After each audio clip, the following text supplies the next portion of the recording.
Hello, everyone, and welcome back to the RichMind Podcast. Today, coming to you with a solo episode. One of the questions I ask my guests when I have them on the show is if you could go back to your 20-year-old self and share with him or her a nugget of wisdom, something that you know now that you wish you would have known then, what would that piece of wisdom be? And today, I want to go into what that answer would be for myself. So, hopefully, you'll find some wisdom in the information I'm about to share with you. And if you haven't seen or heard some of those answers from the guests in the past previous episodes, I would recommend you go back and check those out as well. The answers I get are just fantastic.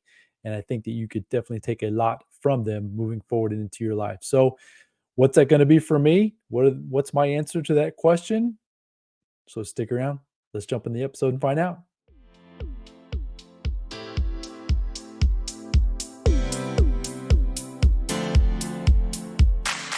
Are you looking for true personal freedom? The freedom to design a life you truly desire? Then you're absolutely in the right place. True personal freedom comes from when you take 100% responsibility and control of your money and your mind. Here you're going to learn ideas, tips, and wisdom that's going to help you bridge the gap from where you are now to your dream life in the future. My name is Randy Wilson, and welcome to the Rich Mind Podcast.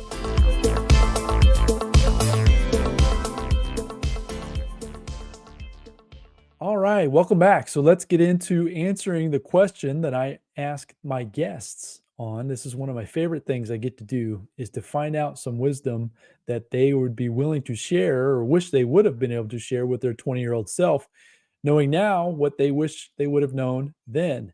So I've been pondering this question. Obviously, when I ask it, it makes me think a lot of different things. I go back to when I began my journey and how I wish that I would have known certain things. It's always, that hindsight is 2020 type idea. So today I want to share with you a few quotes, 3 quotes from the late great Jim Rohn.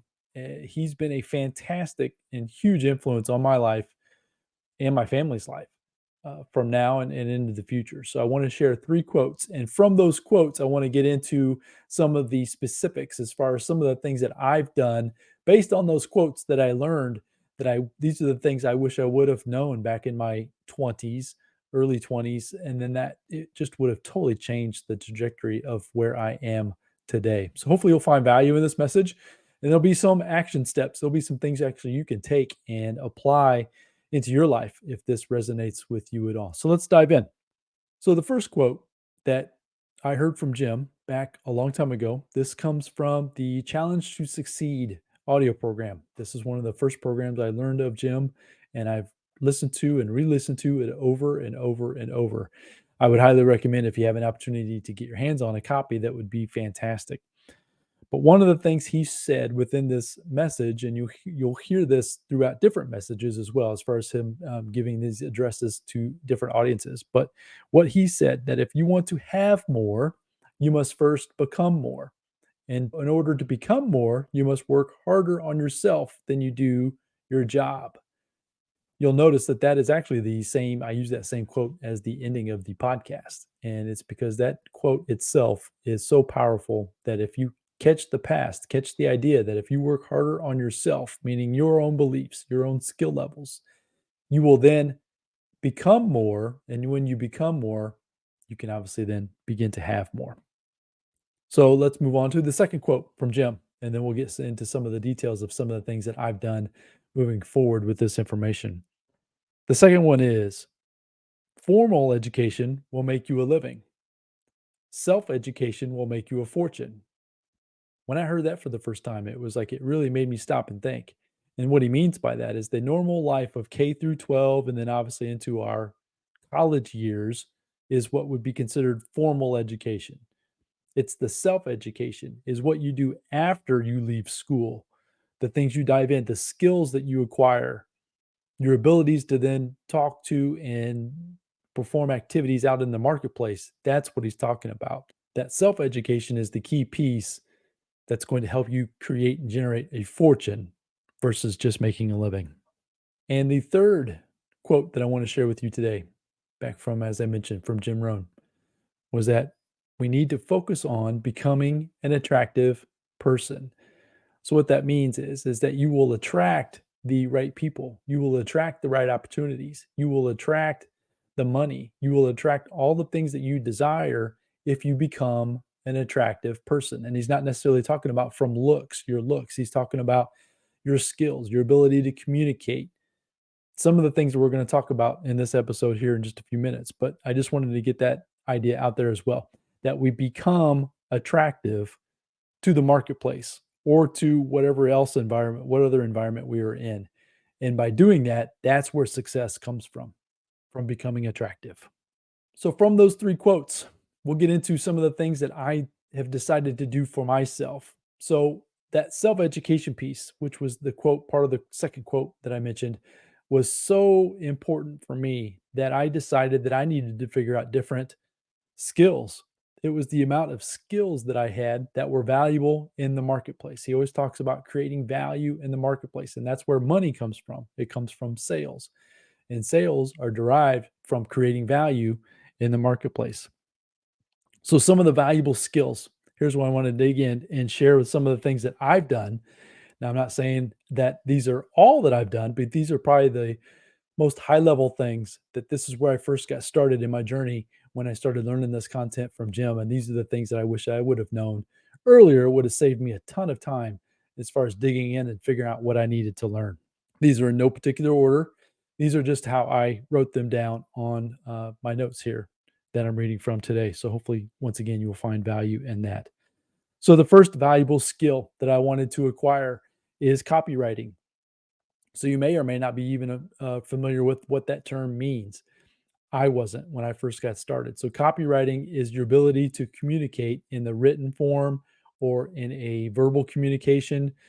It's basically communication, and you're doing that in a persuasive way. You're doing it in a particular way, and there are ways of doing it through different copywriting courses, copywriting classes. There are expert copywriters. A lot of the advertisements that we see on a daily basis are written by expert copywriters that craft a message in a particular way that really hits home with whatever message they're trying to convey.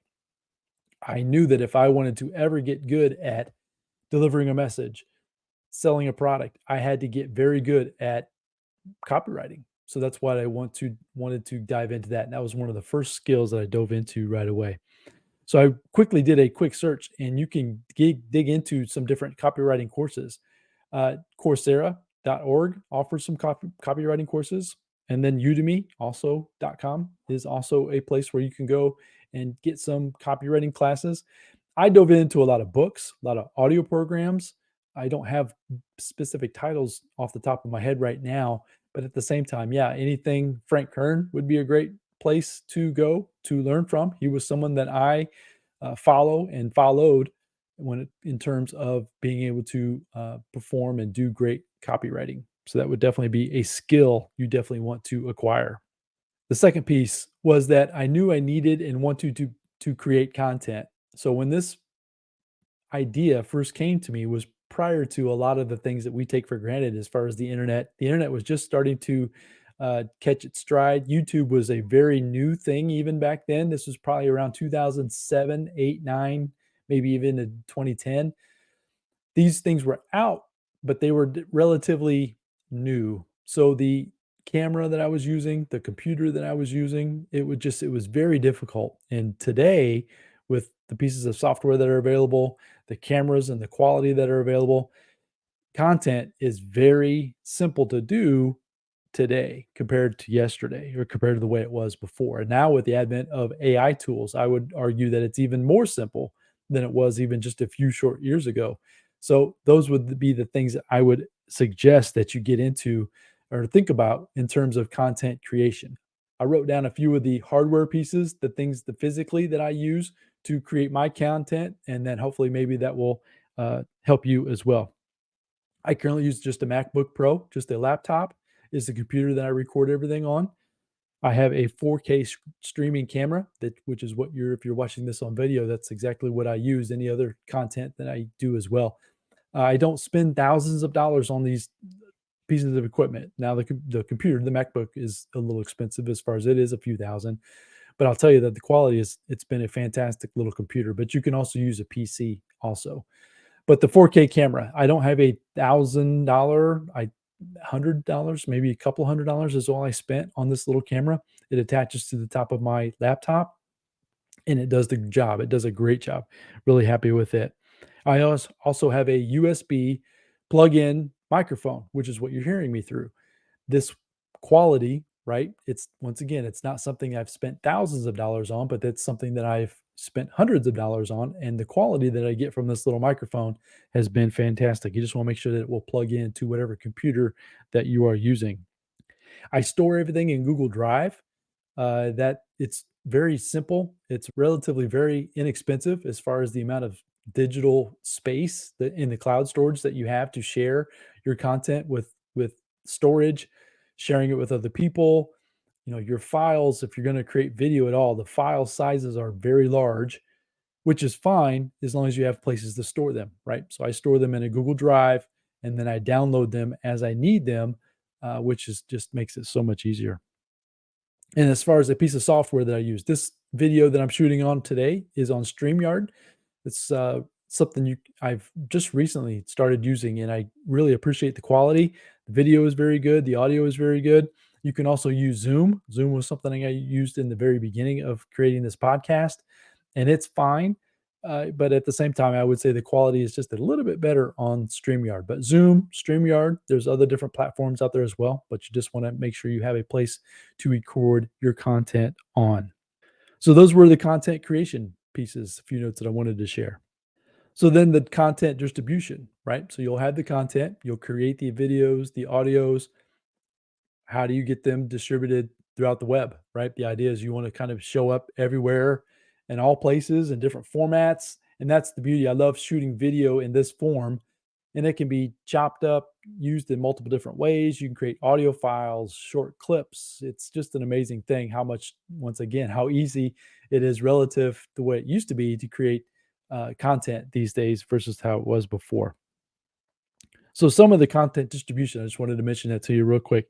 All the social channels, and that might be obvious, but it's everything. It's from TikTok to YouTube to Facebook, Instagram, LinkedIn, you name it, right? Each one has different ways, meaning the vertical images or the vertical videos versus the horizontal videos, which I'll share with you in just a minute, a piece of software that you can use that will help you create even those vertical videos, which I found, which has been a huge help in building out and creating the content for myself in my channel. Podbean is what I use to distribute my podcast. That I know there are a lot of different podcast hosting platforms, and Podbean was introduced to me, and that's one after doing a little research, that's the one I went with, and I haven't had any issues with it whatsoever. It's been a great experience, and that would be one I would recommend that you try, at least check out if you're even interested in creating a audio podcast. Now, to distribute the files all over the internet, I use a software called HeroPost. HeroPost.ai is something that I use, and I've recently just been using this, I would say, in the last month or so, and it's been really great as well. So, one issue that you'll have is if you're creating content for multiple channels, a lot of times it's the same pieces of content or it's different versions of it, but you need to distribute it to the different social channels. And it can be very time consuming to do each one individually. Hero Post will help you do each one basically just once. You just upload it and then you tell it to publish to the different platforms at whatever time. You schedule what time it goes out. It can be in the middle of the night, it can be first thing in the morning, in the evening, whatever's best. So Hero Post has been a great little piece of software that I've included into my program as far as getting content distribution. And I mentioned, so we're shooting this video currently, if you're watching this on video, in a horizontal view of the video itself. And the TikTok style or the Reels style is in that vertical format. And so video.ai is a software, an AI software that I've found and that I use that will take my horizontal video and chop it up into small little clips in that vertical format that then can get distributed into the TikTok, into the Reels on Instagram, on Facebook. You can use it in so many different ways.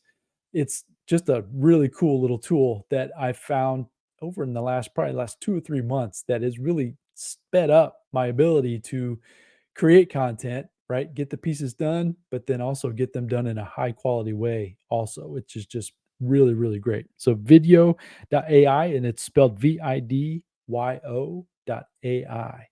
So definitely check them out as well.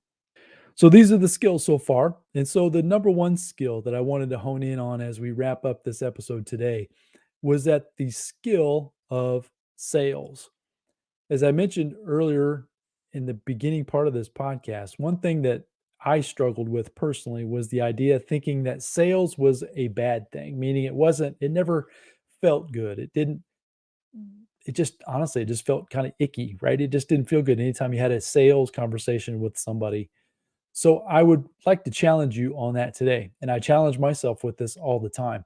And so if you want more money, more income, if you want to get away from trading your time for dollars, you need to learn how to sell a product or a service in the marketplace. And that's a lot what Jim would talk about in his programs. And that's obviously what I've tried to implement within my business and businesses is the ability to sell a high quality product, a high quality service that the marketplace desires. And realize and remember that when you're selling is you're doing it for someone. You're not doing it to someone. That was when I first heard that little pivot, little change, that blew my mind. That was something that I never really even thought about it. Is you're doing it to solve a person's problem. You're not doing it to them, which when I started to replay that in my mind and really think about that, I really was able to flip it, that sales was a good thing and make it a positive and not a negative.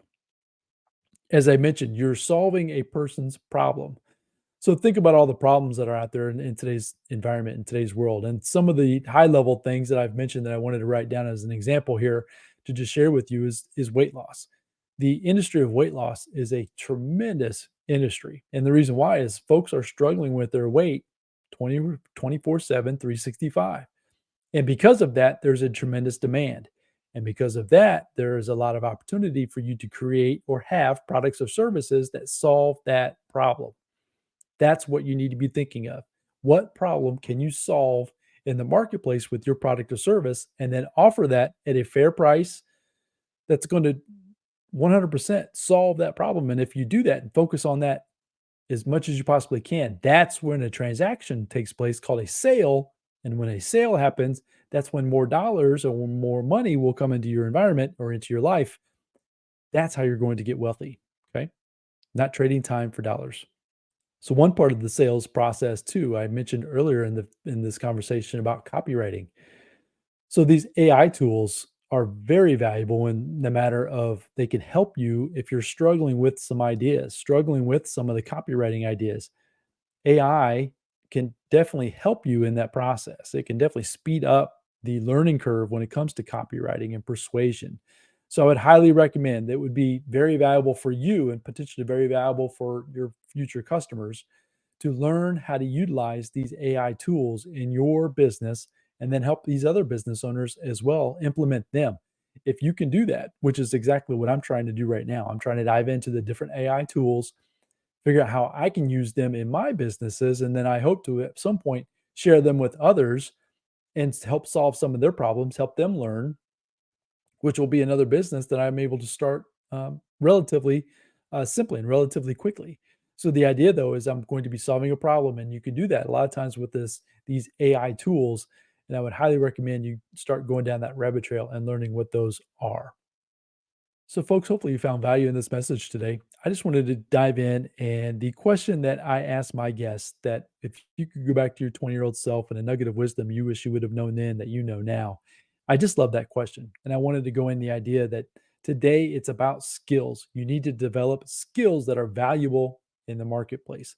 Jim Rohn is the one that plugged those ideas into my mind, which then allowed me then to start going down the rabbit trails of the things that some of the things I've discussed today. This isn't the only list, but this is a good starting place if you are just beginning your ideas of trying to become valuable in the marketplace and provide a valuable product or service to as many people as you possibly can. And that's kind of what it's all about. So go out there, have a fantastic day, and I look forward to coming back to you with another message very soon. Until then, bye now.